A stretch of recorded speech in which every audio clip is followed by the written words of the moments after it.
When it comes to male movie sex symbols, you don't get much bigger than Rock Hudson. Do you mind if I join you? Oh, I certainly don't mind. No. Before his death, Rock Hudson dropped shocking secrets about the gay actors he dated in Hollywood, secrets that stayed hidden for decades. What exactly did he reveal? And how did it change the way we see Hollywood's golden age? You won't want to miss this. Join us as we uncover the truth. They shoot me to a hospital to make old Mary good for another 20,000 miles. Whose hospital? Dr. Phillips. Behind Rock Hudson's secret life and the actors he trusted the most. The perfect Hollywood man with a hidden life. Hudson's early life didn't suggest he would one day become a Hollywood icon. He was born Roy Harold Scherer Jr. in Winnetka, Illinois, in 1925. After serving in the Navy during World War II, he moved to California and started working odd jobs while trying to break into acting. In the beginning, he had very little training and struggled to land roles. That changed when he met Henry Wilson, a powerful Hollywood talent agent who specialized in turning good-looking men into marketable stars. Wilson signed Hudson in the late 1940s, gave him the stage name Rock Hudson, and began shaping him into what the public would see as the perfect leading man. In those days, studios had enormous control over actors' careers and personal lives. Hudson was signed to Universal Pictures, and the studio worked hard to promote him in fan magazines and newspapers. His early films in the late 1940s and early 1950s were often small parts, but Universal kept pushing him forward. By the mid-1950s, he was starring in major films like Magnificent Obsession and Giant. These roles made him a household name, and audiences adored him. By the early 1960s, Hudson was the highest-paid actor in Hollywood. But while his career was soaring, the truth was something Hollywood refused to accept at the time. Rock Hudson was gay. In the 1950s and 1960s, the American film industry was openly hostile toward homosexuality. If a star's sexuality became public knowledge, it could mean the end of their career almost overnight. Studio executives believed audiences wanted their leading men to be manly and romantically interested in women. Anything that didn't fit that image was seen as dangerous to ticket sales. The threat wasn't just public gossip. There were magazines, like Confidential, that specialized in printing scandals about celebrities. If they got proof of a star's private life that didn't match their public image, they would publish it, unless a deal was made to stop them. There was also the constant risk of blacklisting. Even the suspicion of being gay could make studios refuse to hire an actor. Some actors were pressured to date or even marry women to prove they were straight to the public. This was part of what insiders sometimes called studio fixing, arranging events, relationships, or cover stories to protect an actor's reputation. The marriage cover-up. Henry Wilson was one of the most powerful talent agents in Hollywood during the 1940s and 1950s. He had a very specific specialty. He managed good-looking young male actors, many of whom were gay or bisexual at a time when the public never would have accepted it. Wilson understood how the Hollywood system worked and how dangerous it could be if a star's private life didn't match the image the studios wanted to sell. He was known for shaping every detail of his clients' careers, from their names and clothing to the kinds of roles they played. When Rock Hudson signed with Wilson, he was still just another struggling actor. Wilson gave him the new name Rock Hudson and began building him into the kind of man the public would see as the ultimate romantic lead. He booked him in roles that showed off his height, voice, and clean-cut looks. He arranged interviews in magazines that painted Hudson as a charming, down-to-earth man who was popular with women. What people didn't see was that Wilson was also carefully managing Hudson's personal life to keep his sexuality a secret. The biggest threat to Hudson's career came in 1955. Confidential magazine, a notorious gossip publication, claimed to have information that Hudson was gay. Confidential had a reputation for publishing explosive stories about celebrities' private lives, and its reports could damage careers overnight. For a leading man like Hudson, Being publicly labeled as gay would have been devastating in the 1950s. Henry Wilson knew he had to act fast. He reached out to Confidential and began negotiating.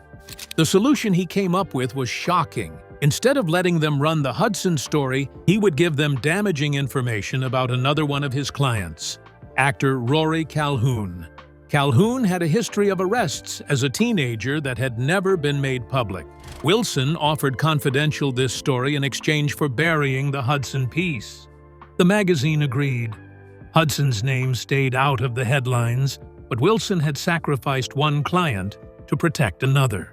Even though the immediate crisis was avoided, the threat wasn't over. Rumors about Hudson's private life were still circulating in Hollywood and among gossip columnists. Wilson decided that the best way to put those rumors to rest was to stage a marriage.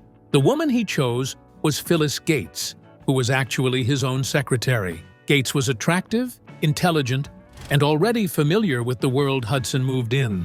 The marriage was arranged quickly. On November 9, 1955, Rock Hudson and Phyllis Gates were married in Santa Barbara, California. The ceremony was small and carefully planned to give the press the right impression without drawing too much attention. Just days earlier, Confidential had been preparing to release the story about Hudson, so the timing of the wedding was not a coincidence. It gave the public a new headline. The handsome star had found love and settled down. In public, the marriage looked like a classic Hollywood romance. Fan magazines printed photos of the couple smiling together. Interviews with Hudson painted him as a happy newlywed. It was exactly the kind of image Henry Wilson wanted. But in private, the truth was far more complicated. Hudson's sexuality did not change because of the marriage, and the relationship between him and Gates was never the passionate love story the public believed it to be. Years later, Phyllis Gates wrote a memoir titled My Husband, Rock Hudson. In it, she claimed that she had no idea Hudson was gay when they married. She said she believed their relationship was real and was shocked when she began to hear rumors. However, some people who knew the couple have questioned whether Gates truly didn't know. Given her job in Wilson's office and her awareness of how Hollywood worked, many have suggested she must have at least suspected the truth. Others believe she may have chosen not to acknowledge it at the time because of the benefits the marriage brought her socially and financially. Lee Garlington. Lee Garlington's first meeting with Rock Hudson happened in 1962, and it was anything but ordinary. At the time, Garlington was a young film extra trying to find his place in Hollywood. He had heard whispers about Hudson's private life, rumors that didn't match the perfect leading man image seen on movie posters. Curious and hoping to get a glimpse of the star, Garlington decided to place himself where he might accidentally cross paths with him. Outside Hudson's cottage on the Universal Studios lot, Garlington stood there, pretending to read a copy of Variety, the industry trade paper. Then it happened. Hudson walked out, tall, broad, and dressed with the style of a Hollywood star. He was an imposing sight. He was 6'4", a monster, Garlington would later recall. Hudson walked down the street, glanced back once, and kept going. That was it. No words were exchanged. But the moment stayed in Garlington's memory. A year later, their paths crossed again under very different circumstances. Garlington had just ended another relationship when a friend of Hudson's contacted him to arrange a meeting. The friend acted as a go-between, respecting the privacy both men needed in that era. This time, their introduction led to something more. Their first real meeting took place at Hudson's mansion on Beverly Crest Drive in Beverly Hills. Garlington was nervous. Hudson's fame and physical presence were intimidating, but he also found him surprisingly warm in person. Hudson offered him a beer, and they sat together. Garlington later admitted that nothing happened that first night. He was too scared to make any move. But it was the beginning of a quiet relationship that would grow over time. The two saw each other in private, always careful to keep their relationship hidden from public view. Hudson's Beverly Crest Drive home became their main meeting place.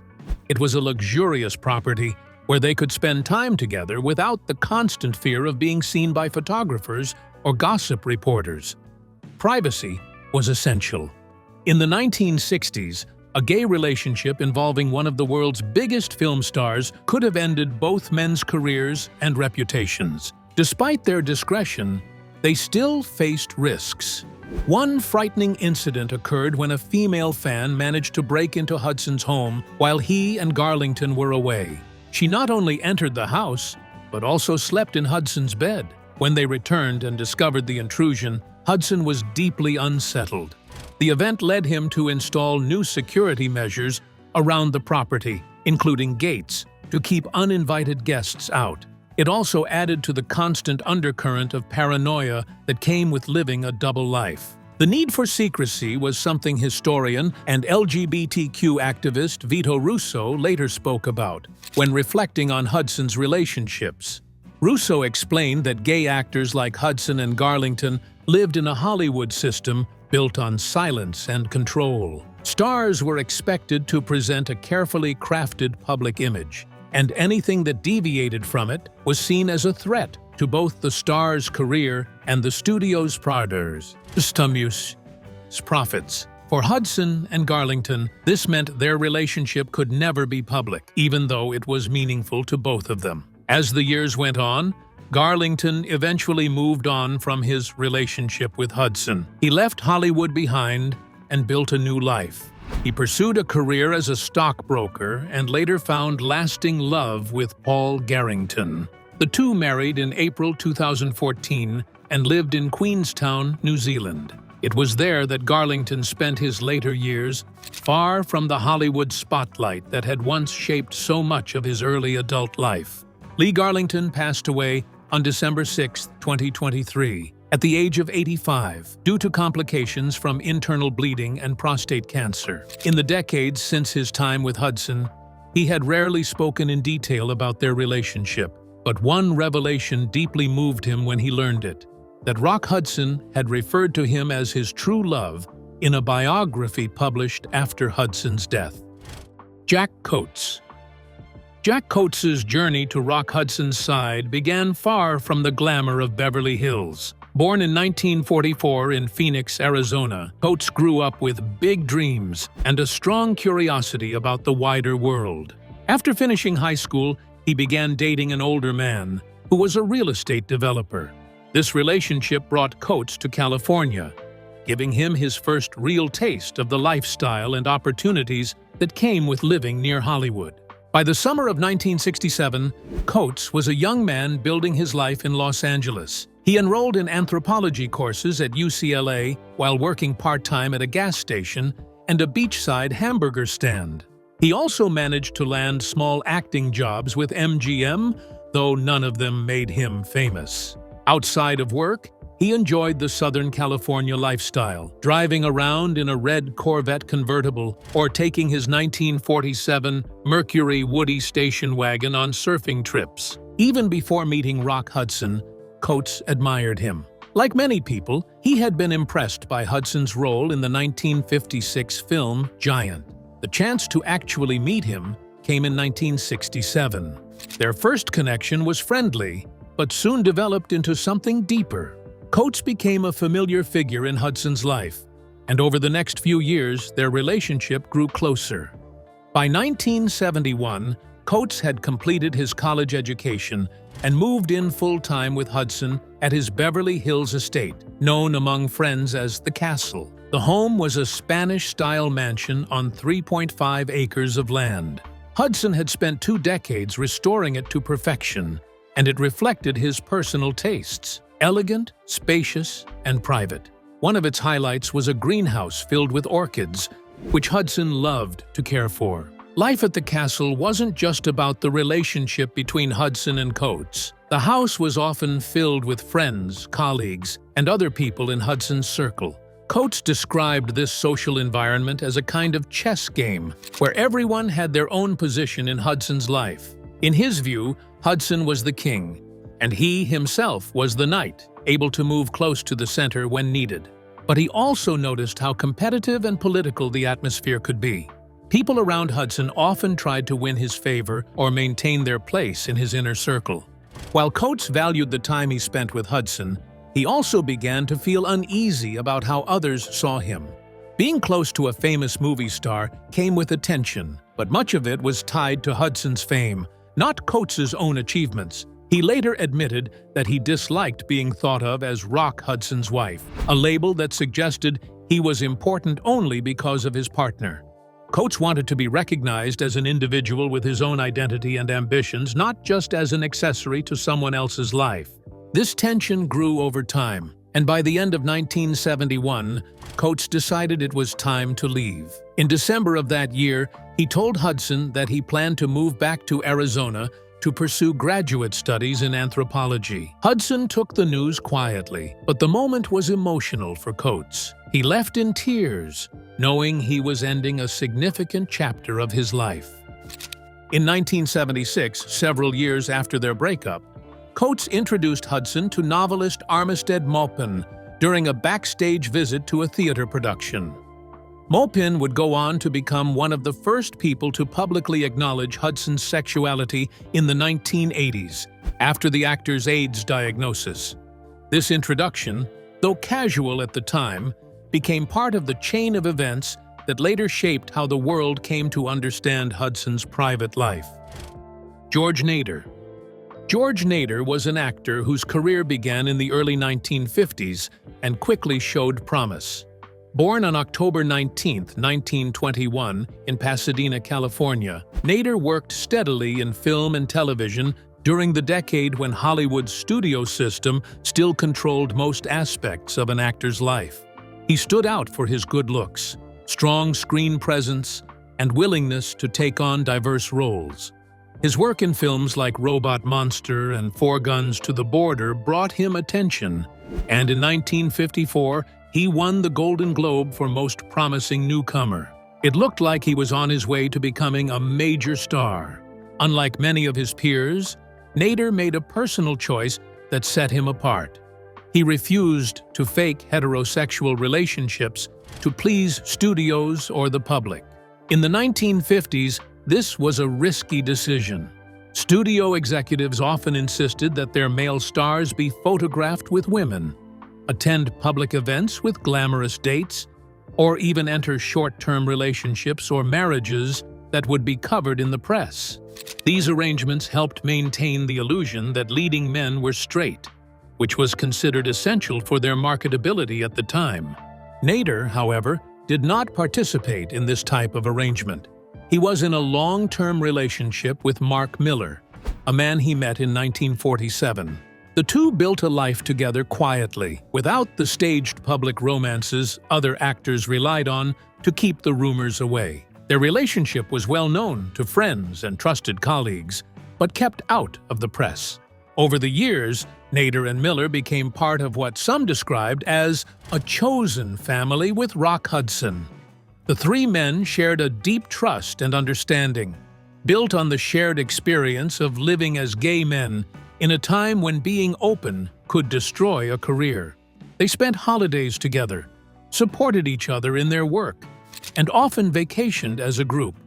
One of Nader's most significant acts of loyalty to Hudson came in 1955. That year, Confidential magazine was preparing to publish a story about Hudson's sexuality, a revelation that could have ended Hudson's career instantly. Henry Wilson, Hudson's agent, worked to negotiate with the magazine to protect his client. Part of the arrangement involved using Nader as a decoy. The plan was for Confidential to publish a different story that linked Nader to gossip instead of Hudson. By redirecting attention onto himself, Nader helped take the heat off Hudson. This act, however, came at a cost. While Hudson's career continued to rise, Nader's began to slow down. Offers for major film roles became less frequent, and his public image was affected by the rumors. Still, those close to the situation understood that Nader had willingly accepted this risk to protect his friend. In the years that followed, Nader, Miller, and Hudson often spent time together in Palm Springs, California, where they could enjoy more privacy. The gatherings at their homes were intimate, attended by trusted friends like Elizabeth Taylor. Taylor, who was one of Hudson's closest friends, remembered these times fondly. She later described the group as a kind of safe haven, a small circle where they could relax without fear of being exposed. Nader eventually shifted away from acting, partly due to an eye injury in the 1970s that made him sensitive to bright lights on set. He began writing, and in 1978, he published Chrome, a science fiction novel that stood out for its positive depiction of a same-sex relationship. At a time when LGBTQ themes were rare in mainstream books, especially in genre fiction, Chrome was a bold and personal project for Nader.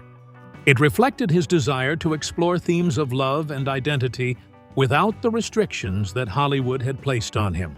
When Rock Hudson died in 1985, it was revealed that Nader and Miller were among the beneficiaries of his will. They inherited the interest from Hudson's $27 million estate, a final gesture that showed how important they had been in his life. The inheritance wasn't just about money, it was a sign of the trust and affection Hudson had for the couple. Hollywood's fake dates. Throughout his career, Rock Hudson was often seen in public with glamorous women. To the public, these pairings looked like romance. In reality, many were part of a careful strategy to protect Hudson's private life from suspicion in an era when being openly gay would have destroyed his career. Marilyn Maxwell was a singer and actress who had been a popular figure since the 1940s, performing for U.S. troops with the USO and appearing in films like Champion and The Lemon Drop Kid. She was blonde, glamorous, and comfortable in the spotlight. By the 1950s, she was also part of the Hollywood social scene that included Hudson. Public appearances with Maxwell suited Hudson perfectly. She was beautiful, witty, and well aware of how to handle the media. They attended events together, posed for photographs, and were occasionally mentioned in gossip columns as a possible couple. Their public image as a charming, attractive pair helped keep the tabloids from digging too deeply into Hudson's private life. Maxwell knew the rules of the game. She could give reporters just enough playful banter to keep them interested without revealing anything personal. Off-camera, Hudson and Maxwell shared a deep personal friendship. They trusted each other, and she was one of the few people who understood the reality of his situation. This bond became even clearer after Maxwell's sudden death from a heart attack in 1972. Hudson stepped in to provide support for her young son, Matthew. He became a father figure to the boy, making sure he was cared for and that Maxwell's family had the help they needed during a difficult time. Doris Day and Rock Hudson created some of Hollywood's most memorable romantic comedies together. Their on-screen chemistry made them one of the most beloved screen duos of the era. Audiences adored the idea of them as a couple, both on and off the set. In reality, their friendship was entirely platonic. Day valued privacy and avoided gossip, making her an ideal companion for Hudson in public settings. She never fed the rumor mill and was careful to keep their friendship away from tabloid speculation. The two often spent time together socially, and Day's wholesome, all-American image only reinforced Hudson's standing as a leading man. When Hudson became ill decades later, Day's loyalty never wavered. After his AIDS diagnosis became public in 1985, she offered to personally care for him at her home. She wanted to shield him from the cruelty and fear he faced in the public eye. Her offer was a sign of the depth of their friendship, and Hudson deeply valued her support in those final months. Elizabeth Taylor met Rock Hudson on the set of Giant in 1955. From the start, they formed a bond that went far beyond the usual co-star relationship. Taylor was glamorous, outspoken, and fiercely loyal to her friends. She was also one of the few people in Hollywood who immediately accepted Hudson's sexuality without judgment. Their friendship lasted for decades, through marriages, career changes, and the shifting politics of Hollywood. Taylor was a constant presence in his life, and the two often spent time together at parties, charity events, and private gatherings. Her own life had been the subject of intense public scrutiny, so she understood the pressures Hudson faced in keeping his private life hidden. Mark Christian. Mark Christian, born Mark Christian McGinnis, entered Rock Hudson's life in 1983. Christian was in his early 30s, decades younger than Hudson, who was approaching 60 at the time. The age difference meant they were at very different stages in life and career. Hudson was a Hollywood legend whose film and television work had made him one of the most recognizable faces in the world. Christian, on the other hand, was a younger man still figuring out his own path, working in modeling and smaller entertainment projects. Despite the generational gap, the two formed a close and committed relationship. They met through mutual friends in Los Angeles, and their connection grew quickly. Hudson, known for being warm and generous in private, welcomed Christian into his Beverly Hills home. The couple lived together in relative quiet. While Hudson still worked occasionally, including his role on the TV series Dynasty, his focus had shifted away from the intense pace of earlier decades. Life with Christian often revolved around private dinners, time at home, and trips to quieter retreats where they could avoid the constant gaze of Hollywood. Close friends of Hudson noticed that he seemed more relaxed and happy during this time, enjoying the companionship and stability Christian brought. But in mid-1984, their world changed. Hudson was diagnosed with AIDS at a time when the disease was poorly understood and heavily stigmatized. Treatments were limited, and public knowledge was clouded by fear and misinformation. Hudson chose to keep his diagnosis a secret, even from many of those closest to him. Christian later said that Hudson did not tell him about the diagnosis immediately. In his accounts, Christian only learned the truth much later, after the illness had progressed. By then, Hudson had already begun to experience the visible effects of the disease: weight loss, fatigue, and a decline in energy. But in public, Hudson tried to maintain his usual presence, appearing at events and continuing to work. On July 25, 1980, Hudson's publicist made a statement that stunned the world. Rock Hudson had AIDS. The announcement made headlines around the globe and was a turning point in public awareness of the disease. Hudson was one of the first major celebrities to be diagnosed publicly, and his fame brought unprecedented attention to the AIDS crisis. For Christian, the announcement was both a personal and public shock. Suddenly, their private struggle was a global news story. Hudson died on October 2, 1985, at the age of 59. In the months that followed, Christian filed a lawsuit against Hudson's estate. He claimed that Hudson had knowingly withheld his AIDS diagnosis while continuing their intimate relationship, which he argued put his health at serious risk. The case was groundbreaking because it was one of the rare instances at the time where a same-sex partner sought legal recognition and compensation in court. The legal proceedings attracted significant media attention. Christian testified about their life together, describing Hudson's warmth and the love they shared, but also the secrecy and fear that surrounded his illness. He argued that he had the right to know about Hudson's diagnosis and that withholding it was a violation of trust. In 1987, the case was settled.